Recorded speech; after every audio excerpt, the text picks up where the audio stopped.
Actually నేను ఈ video మీద రియాక్ట్ అవ్వద్దు అనుకున్నాను, కానీ అవ్వక తప్పట్లేదు. ఇక్కడ ఫోటోలో చూస్తున్నారు కదా, ఈ అబ్బాయి ఒక ఇద్దరు మహిళా లెక్చర్ల ద్వారా వేధింపబడ్డాడు. అది కూడా సెక్సువల్ హెరాస్మెంట్. ఆంధ్రప్రదేశ్లో చదువుతున్నాడు.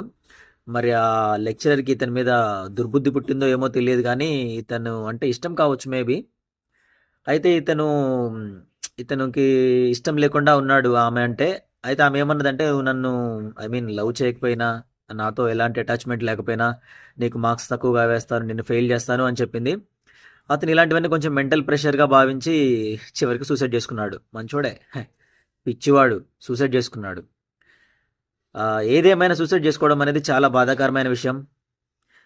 ఏం సాధించావా సూసైడ్ చేసుకొని? ఇష్టం లేకపోతే చెప్పే విధానం ఉంటుంది. ఇంకా రకరకాలుగా నువ్వు కన్వే చేసే పద్ధతులున్నాయి. అవన్నీ వదిలేసి చచ్చిపోయావు. పిరికివాడిలా ఉన్నావు బాగా. ఇంక అసలు ఏం మాట్లాడాలి ఈ వీడియో మీద? ఆ మహిళా లెక్చరర్ నిన్నడగడం ఏంటి, నువ్వు రానని చెప్పడం ఏంటి? ఈ అంత మాయరోగం కాకపోతే చచ్చిపోవడం తప్పయ్యా బాబు. ఏదేమైనా సరే నీ పవిత్ర ఆత్మకి శాంతి చేకూరాలని నేను మనస్ఫూర్తిగా ఆ దేవుడిని ప్రార్థిస్తున్నాను. ఓం శాంతి.